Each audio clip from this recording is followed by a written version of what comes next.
Make my wish come true. All I want for Christmas is you. I think I need to get the ring light, baby. Which? Hello, I'm Charlotte, and this is Books and Bargains.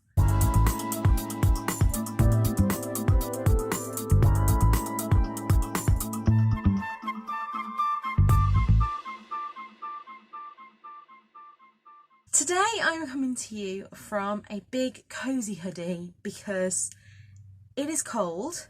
I am having an endometriosis / adhesion flare, which makes me look like I'm about 6 months pregnant. I have maternity leggings on.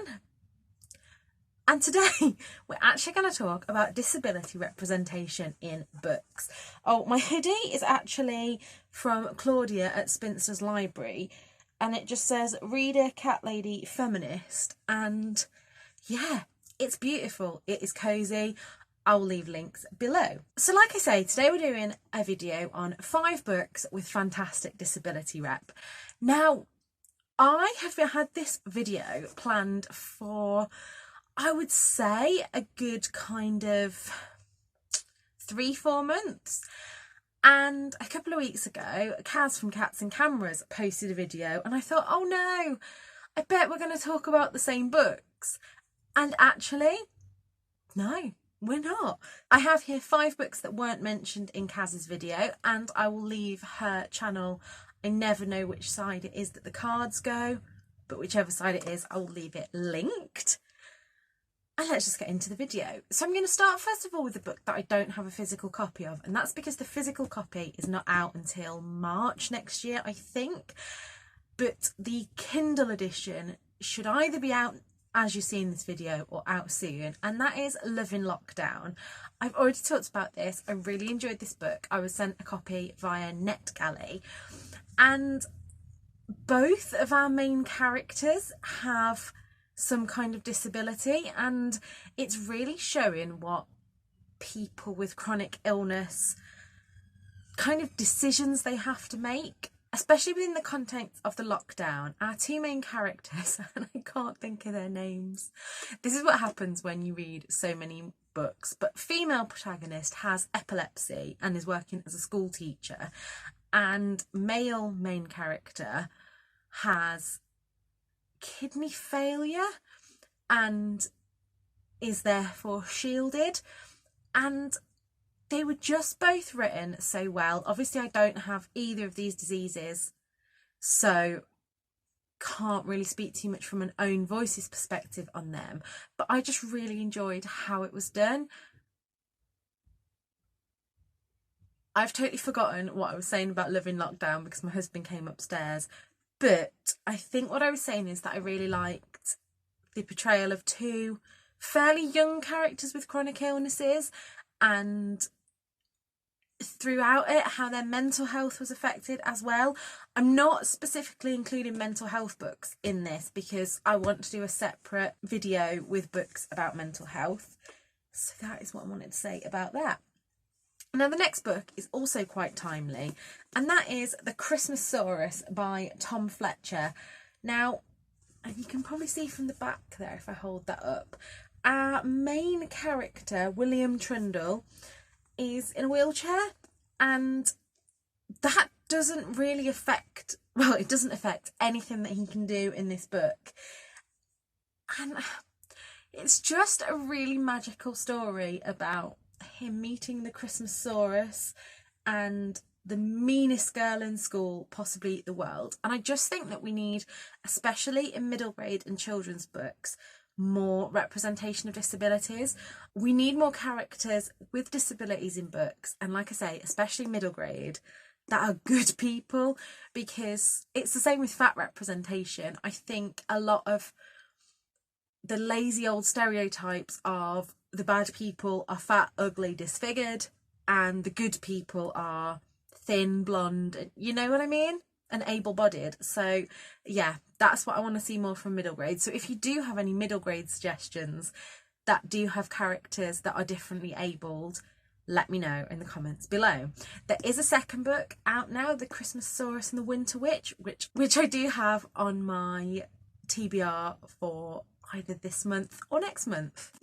The next book that I want to share with you is Rosie Loves Jack, and I picked this one up as a total cover buy, and it wasn't until I read the blurb kind of months after buying it that I realised that our main character Rosie has Down syndrome, and I have never read a book with Down syndrome representation before, and Rosie was just a completely lovable character.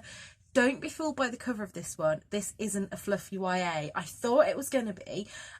Rosie's boyfriend Jack has behavioural problems and is sent away to somewhere near Brighton to have a kind of anger management course at a specialist school, and Rosie decides that she's going to get the train there to find him because she needs to see her Jack. She needs to show that she loves him. And Rosie comes across some quite unsavoury characters along the way and gets herself into quite a bit of danger.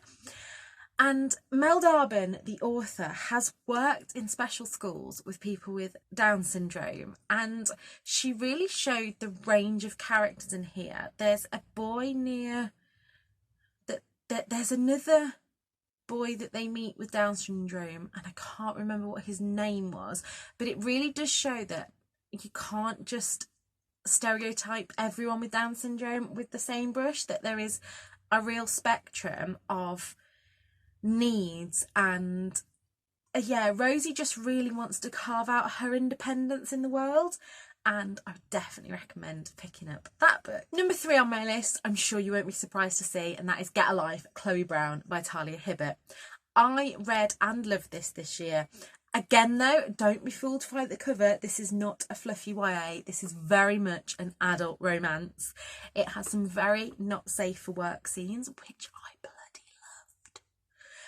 And Chloe is living with fibromyalgia. Now,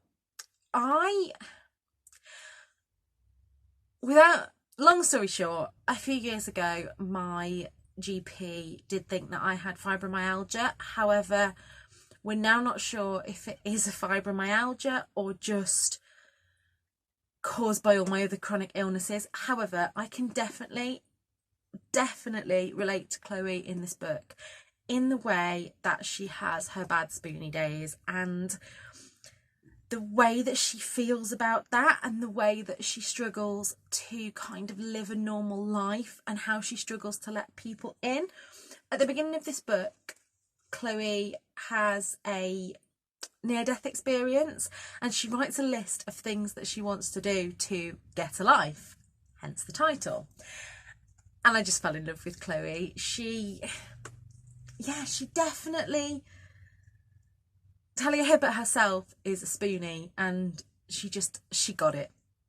I've read books before where the protagonists are living with, say, a chronic fatigue or something, but actually a lot of the things they do, I'm just like, no, wouldn't have the spoons for that. So yeah, love this book. And last but not least, it's one that I've never heard anyone else talk about on BookTube. If I'm wrong, let me know below. However, that is Alice Peterson's A Song for Tomorrow. This is about a girl named Alice who falls in love with Tom, and it's her trying to overcome her cystic fibrosis to become a singer. Now, this is based on a true story, and the author worked very closely with the original family in this to make sure her representation was accurate. I obviously don't have cystic fibrosis myself, but I follow a girl, Josie, on Instagram. I will leave her links below if you want to follow her. And Josie herself has had major surgery for her cystic fibrosis, and she said that the representation in this was fantastic. Alice just wants to be a singer and doesn't want to be held back by her cystic fibrosis. And yeah, through this book, you just fall in love with her. I'm definitely due a reread of this book soon, as it has been a few years since I read it. I read it before I was even on BookTube, but this, I think, would probably be my number 1 out of these books.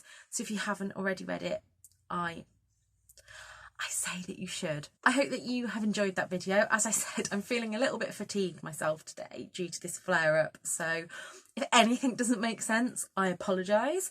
However, if you have any more recommendations of books with fantastic disability rep, let me know in the comments below. And until next time, look after yourselves. Bye.